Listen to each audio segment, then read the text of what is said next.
Camera action. Celebrating 100 years of Indian cinema. Cut. Roll camera. Take one. On Telugu Taranga, it's your baby.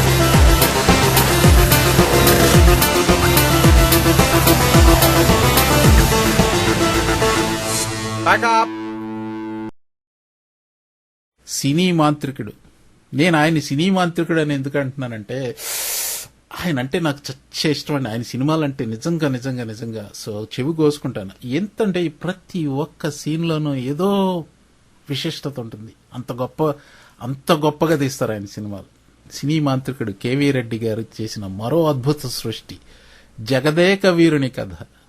పాటలు, హాస్యం, లాస్యం, చిలిపి శృంగారం. నాకు ఎందుకో తెలీదు ఆ పిచ్చి, ఆ సినిమా అంటే అంత పిచ్చి, ఆ పాటలంటే అంత పిచ్చి, అందులో ఘంటసాల గానం అంటే అంత పిచ్చి, అందులో రామారావు, దేవకన్యలు. అసలు story doesn't make any sense. అందుకని జగదేక వీరుని కథ ఎంచుకున్నాను. మీకు నచ్చిందా నచ్చలేదా నాకు అనవసరం, నాకు మాత్రం నచ్చింది, నేను మాట్లాడుతున్నాను. అది విషయం. ఇక్కడ ఒక చిన్న హిస్టరీ లెసన్ ఇచ్చి చెప్పాలి. 1950 వరకునట అప్పుడేంటంటే ఉమ్మడి రాష్ట్రం, మద్రాసు రాష్ట్రం. ఇప్పుడు తెలంగాణ జిల్లాలంతా హైదరాబాద్ రాష్ట్రంలో ఉండేవి, కోస్తా రాయలసీమలన్నీ మద్రాసు రాష్ట్రంలో ఉండేవి. అప్పుడు ఎక్కువగా తమిళ సినిమాలు, అంతకు ముందు ఏం చేసేవారు అంటే తమిళ సినిమాలు ఎక్కువగా ఆంధ్ర ప్రాంతంలో అలాగే తమిళ్గానే విడుదల చేసేవారు, ఒక్కొక్కసారి డబ్బింగ్ చేసి విడుదల చేసేవారు. ఆ డబ్బింగ్ చేయకున్నా కానీ అలా తమిళ్గానే విడుదలైన చిత్రం ఒక పేరు జగదల ప్రతాపన్ అనే ఒక తమిళ సినిమా ఆంధ్ర ప్రాంతంలో అక్కడ మెడ్రాస్ నుంచి విశాఖపట్నం వరకు ఏ సెంటర్లు అన్నిట్లోనూ కుమ్మేసి 100 రోజులు ఆడేసిందట. అది పక్షిరాజా వారి జగదల ప్రతాపన్. ఆ సినిమా దాదాపు 14 సంవత్సరాల తర్వాత రీమేక్ చేయడానికి కేవీ రెడ్డి గారితో రీమేక్ చేయడానికి విజయ సంస్థ వారు పూనుకున్నారు. అంటే అప్పటికి 14 ఏళ్ళు అయింది కాబట్టి maybe it's a different set of people వింటారో ఏదో అనుకున్నాను. కానీ ఈ చిత్రంలో మరి ఎవరు ఏం ఫ్యాంటసీస్ కానీ, ఇందులో ఫ్యాంటసీస్ అంటే ఇప్పుడు లెట్స్ ఫేస్ ఇట్ అండి, మగాళ్ళందరూ నన్ను దుయ్యబట్టవచ్చు ఈ మాట అంటానికి. ఇట్స్ జస్ట్ సృష్టి రహస్యం అనుకోండి, ఏమైనా అనుకోండి. ఈ ఫ్యాంటసీస్ ఏంటంటే మీరు ఏ దర్శకుడైనా కానీ 2 పిల్లలతోనూ 3 పిల్లలతోనూ చేసుకుంటే ఇవన్నీ వాళ్ళ ఫ్యాంటసీసే అక్కడ చూపెడుతున్నారు. లేకపోతే వాళ్ళ నిజ జీవితంలో జరుగుతున్నాయి. అంటే పెళ్ళాం అంటే అఫీషియల్ పెళ్ళాం కాకపోయినా కనీసం మేబీ సెకండ్ సెటప్ ఇలాంటివేవో చేసుకుంటున్నారేమో. కానీ ఈ కేవీ రెడ్డి గారు ఏం చేసినా మహా గ్రాండ్ గా చేస్తారండి. ఒక్కళ్ళు ఇద్దరు కాదు, ఆయనకి 4 కావాల్సి వచ్చారు. సో అంటే అఫ్ కోర్స్ రీమేక్ అనుకోండి, సో పూర్తి మూల కథ అయింది కాకపోవచ్చు. 4, ఒక్కళ్ళ ఇద్దరు 4 దేవకన్యలకి వెంటబడే ఒక రాజకుమారుడు ఎన్టీ రామారావు. ఈ రాజకుమారుడికి ఒక విశిష్టత ఉంది. ఏంటంటే ఈ రాజకుమారుడి గెటప్కి, ఇక్కడ గెటప్ల విషయం ఇంకొక ఫ్యూ ఇయర్స్ బ్యాక్ వెళ్తే మాయాబజార్ గెటప్లో, మాయాబజార్ గురించి ఎక్కువ వచ్చినప్పుడు దాని గురించి మాట్లాడతాం. మాయాబజార్లో కృష్ణుడి గెటప్ మార్చేశాడు ఆయన.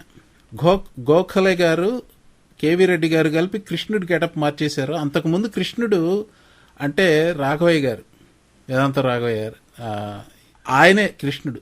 తర్వాత ఎన్టీఆర్ ఈ విషయంలోకి వచ్చేసరికి కృష్ణుడు అంటే ఎలాగ ఉండాలని చెప్పి నిర్ధారించేశారు. ఎవరు చూశారు నిజంగా కృష్ణుడిని? ఈ చిత్రంతో రాజకుమారుడు గెటప్ మార్చేశాడు. దానికి తోడు ఇంకొకటి తోడైంది. రాజకుమారుడు అంటే ఆ నుదుటి మీద ఒక చిన్న చంద్రవంక, ఆ గిరజాల జుట్టు, అలా వెనక్కి వచ్చే జుట్టు, ఆ హుందా టీవీ, అబ్బా ఆ డ్రెస్సింగ్ చూడండి ఎన్టీ రామారావు. ఎన్టీ రామారావుకి ఇప్పుడు మీ అమ్మమ్మలు వీళ్ళందరికీ ఎన్టీ రామారావు అంటే భక్తి, అంటే కృష్ణుడు అంటే భక్తి అంటారు. అది ఒక్కటే కాదండి, lot of ladies have lot of crush on him at that time. ఇంకో విషయం కూడా చెప్పాలి N T Rama Rao. So that was one of those movies where he was so glamorous. రాజకుమారుడు, ద ఫ్యాంటసీ, అటు ఆడవాళ్ల ఫ్యాంటసీస్కి ఇటు మగవాళ్ల ఫ్యాంటసీస్కి ఏం కుమ్మేశారు. అది ఆ subtle point, I don't know how many people really realized it, but they went and saw this in droves, this movie. This is నా పైచ్యంతో నేను చేసుకున్న రీసెర్చ్ అండి, ఎక్కడ ఎవరిదో ఏదో చేసింది కాదు. బహుశా నాకు 14-15 ఏళ్ల వయసులో ఆ సినిమా ఎందుకు అంత నచ్చిందంటే ఇప్పటికీ చూస్తాను నేను ఆ సినిమా. ఆ పాటలు అంత ఇష్టం, అందులో వాళ్ళ అభినయం అంటే అంత ఇష్టం. కళ్ళతో చూపెడతారు. శృంగారం, కళ్ళు తిప్పుతూ తల తిప్పుతూ శృంగారం చూపిస్తారు ఆ నలుగురు. ముఖ్యంగా బి సరోజాను, ఎల్విజే లక్ష్మి. ఒక్కటి ఎల్విజే లక్ష్మి గారిని అడిగాను నేను ఒకసారి, గతంలో ఇంటర్వ్యూ చేశాను. ఎల్విజే లక్ష్మి గారిని ఆ సినిమా ఎందుకు అంతలా హిట్ అయిందా అని చెప్పగలరా అన్నాను. దానికి వారేమన్నారంటే, Jagadeka Veeruni Katha was more like a play for me. K V Reddy గారని అనుకుంటాను. I think he was the director for that. నేను ఆయన గురించి మిమ్మల్ని 2 ప్రశ్నలు అడుగుదాం అనుకున్నాను, బట్ గో హెడ్, చెప్పండి.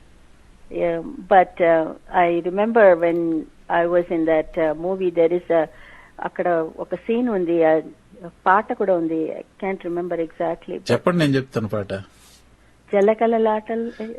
జలకళలాటలు, గలగల పాటలలో, అందులో ఆల్ ఆఫ్ అస్, సురజాదేవి గారు, ఇంకా జయంతి అనుకుంటాను, జయంతి అండ్ ఇంకొక అమ్మాయి, 4 of us would be in that water playing and all. It just seemed like playing. ఈ సినిమాలో మిమ్మల్ని ఆ సరస్సులోనే పెట్టారు. ఒక 2 పాటలు 3 పాటలు అనుకుంటా. వరించి వచ్చిన మానవ వీరుడు ఏమైనాడని విచారమా, జలకాలాటలలో, ఇంకోటి ఓ చెలి ఓ సఖి ఓహో మదీయ మోహిని ఘంటసాల గారు. ఈ 3 పాటలకి మీరు అందులోనే ఉన్నారు కదా. అందులో అదేనంటే చాలా silly story. But why is that such a big hit అనేది మీకు ఏమైనా ఐడియా ఉందా? ఒకసారి చెప్పండి దాని గురించి. I really don't know why, but I think the songs made it very popular. No, I think I know why. Here is what I think, okay? నా పైత్యాన్ని కొంచెం ఎక్స్క్యూజ్ చేయాలి మీరు. పైత్యం అంటే నాకు ఒక భావుక పైత్యం ఉంది. ఇది వన్ థింగ్ అబౌట్ ఆ 3 పాటల్లో మీరు నలుగురు సరస్సులోనే ఉంటారు. అవును. గొంతు వరకు వాటర్ ఉంటుంది. అవును. ఎవ్రీథింగ్ ఈజ్ ఫేషియల్ ఎక్స్ప్రెషన్ మీకు. ఆ 3 పాటలు ఫేషియల్ ఎక్స్ప్రెషన్. అక్కడ ఏంటి, ఒక పాటలు మాత్రం రామారావు గారు ఊరికే గట్టు మీద గంతులేస్తూ ఉంటారు, అది ఓ చెలి ఓ సెక్కి అంటూ. కానీ మీరు మాత్రం అతను ఇంక చూస్తూ ఎక్స్ప్రెషన్స్ ఇవ్వాలి, లేకపోతే అతను లేనప్పుడు ఒకళ్ళనొకళ్ళు చూసుకుంటూ ఆట పట్టించుకుంటూ ఇది వరించి వచ్చిన మానవ వీరుడు ఏదో ఉంటుంది. ఆ కళ్ళల్లో, ఆ చూపుల్లో, ఆ కొంటిదనం, ఇదంతా ఇట్ ఈస్ మగవాడిగా చెప్తున్నాను నేనండి. మీరు again it's etched in history ఆ టైం అలాంటిది. That's true, and you compare it nowadays. If you look at a movie, the technology was not even there at that time, right. Not the way it is today, you know. అందుకే ఆయన great director అంటాను నేను.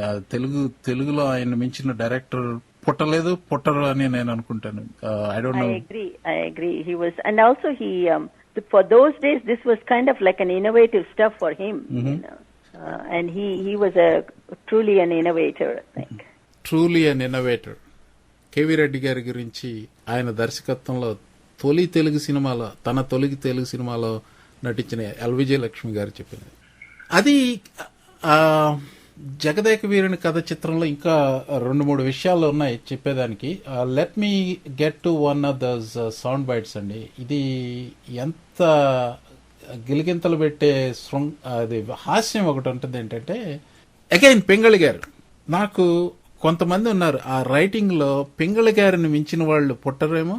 అంటే సంభాషణలు, పాటలు కూడా బాగా రాశారు ఆయన, కానీ సంభాషణలో అసలు ఆయన జనాల్లోకి ఎంత చొచ్చుకుపోయారంటే, ఏంటండి గిడిగిడి డింగిరి. పింగళి గారు ఇందులో డైలాగులు ఏముంటాయి, రాజనాల సిఎస్ఆర్ ఆడవేషం వేసుకుని బి సరోజ దగ్గరికి, ఎల్విజే లక్ష్మి దగ్గరికి వస్తారు. రామారావు ఇంకొక కన్యను తీసుకురావడానికి వెళ్ళినప్పుడు వీళ్ళ దగ్గరికి వచ్చి సంభావ వీళ్ళని తమ వైపు వశం చేసుకుందామని ఆడవేషంలో వచ్చి వాళ్ళు వీళ్ళకేదో మాయ మాటలు చెప్పేసి తమ వైపు తిప్పుకుందామని చెప్పేసి వాళ్ళ పన్నాగం అనమాట. అలా వచ్చినప్పుడు జరిగిన ఒక చిన్న సీన్ లో ఆయన పింగళి పండించిన ఇది అనమాట. అది రేలంగి గిరిజ కదా, వెంటనే గుర్తురావట్లేదు. వాళ్ళిద్దరు కలిపి ఒక చిన్న నాటకం ఆడతారు. ఆ నాటకానికి వాళ్ళని కించపరుస్తూ మాట్లాడమని రాజుగారు, ఎట్లయినా రాజుగారు మంత్రి గారు వచ్చినప్పుడు వాళ్ళని అరే ఒరే అంటే బాగుండదు కదా, ఆడవేషంలో వచ్చారు కాబట్టి అసేవసే అంటే బాగుండదు. దానికి ఈ కామెడీ. ఈ మోసం నాగినికి చెప్పినారా మరి? వాళ్ళ ఎదుట ఎలా చెప్పను, అందుకే మీకు చెప్పాను. ఆయన మరిది గారు వీళ్ళ నాగరికం చాలా చెడు, వీళ్ళని ఇప్పుడే చెల్లెలుగా చేసి వేసినా. అమ్మమ్మో, అన్నగారి ఆనలేంటే మనం ఏమీ చేయకూడదు. బాగా ఆడించి ఏడిపించి పంపండి చాలు. చూడండి, మాటికి ఉసే ఏమే ఏమిటి అనండి. ఉసే ఏమే ఏమిటి అనండి చాలు. వస్తే వస్తే ఏమే ఏమిటే వచ్చింది రాజదాసి. అమ్మాయి గారు, అమ్మాయి గారండి. వస్తే ఏమే ఏమిటే అమ్మాయి గారు వస్తే అనకండి, ఎంతైనా రాజదాసిని కాదుటండి. నేను అటల్నే అందును. వస్తే ఏమే ఏమిటే పోనీ అనండమ్మా అనండి, అది ముద్దుగానే ఉంది. ఓహో వస్తే ఏమే ఏమిటే వెళ్ళి బెళ్ళము నిండా మిరపకాయలు తీసుకుంటా. వెళ్ళమా చీకమ్మా. వెళుతున్నానండి. వస్తే ఏమే ఏమిటే తెచ్చినావా? ఇదిగోనమ్మా మిరపకాయలు, మీరు తింటారా? పాత మంత్రి కాదండి, కొత్త మంత్రి. గోదరాయన వారి హస్త కౌశలం. ఆయన జడ వేస్తుంటే ఆడవాళ్లకు అలా అలా మైకం వస్తుందండి. ఆ? అమ్మ, పాము, పాము. పాము ఏంటి పాము? నీ మంత్రి మాటలు ఎందుకు చెప్తున్నావు? చెప్పు. కొట్టకండి, కొట్టకండి, చెప్తాను, కొట్టకండి. అయ్యో, అయ్యో, దానిని కొట్టకండి. అలా కొడుతూ వాళ్ళ చేత మిరపకాయలు తినిపిస్తారు. మిరపకాయ బజ్జీలు. ఆ మిరపకాయ బజ్జీల్లో మన నాగకన్య ఎల్విజి లక్ష్మి నాగకన్యగా చేసిన అప్పటికి తెలుస్తుంది ఆవిడకి మిరపకాయ బజ్జీలు ఎలా ఉంటాయి, వాటి టేస్ట్ ఏంటో తెలియదు అనమాట. అది బి సరోజాదేవి ఎంత ముద్దు ముద్దుగా దాన్ని ఏమంటారో చెప్తుంది. ఆ బాధ కారం కారం అంటారు. ఓ అలా ఇలాంటి పదప్రయోగాలన్నీ విపరీతంగా చేశారండి. సరే, హాస్యం చెప్పాము, శృంగారం గిలిగింతల శృంగారం చెప్పాను. ఒక రాజకుమారుడు కోసం ఆడవాళ్లు వస్తే నలుగురు దేవకన్యల కోసం మగాళ్ళు వెళ్ళి సినిమా చూశారని నేను అంటున్నాను. ఓకే, మీరు ఒప్పుకోకపోయినా నాకు అనవసరం. దట్ ఈజ్ నా సిద్ధాంతం, నేను దానికి కట్టుబడి ఉంటున్నాను. మీ ఇష్టం, మీరు ఏమైనా అనుకోండి. అది ఒక్కటి. ఈ సినిమాలో అన్నీ చెప్పి పాటల గురించి చెప్పకపోతే ఏమన్నా ఉందండి? నమో పెండ్యాల, నమో ఘంటసాల, నమో పింగళి, ముగ్గురి కాంబినేషన్. ఏ పాటని వివరించి చెప్పలేం, కానీ ఆ చివరి పాటని మాత్రం మీకు రుచి చూపించాను ఆల్రెడీ.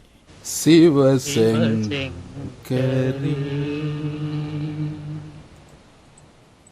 పాట వింటుంటే ఒళ్ళు గగురుపరుస్తుందండి. This is the kind of song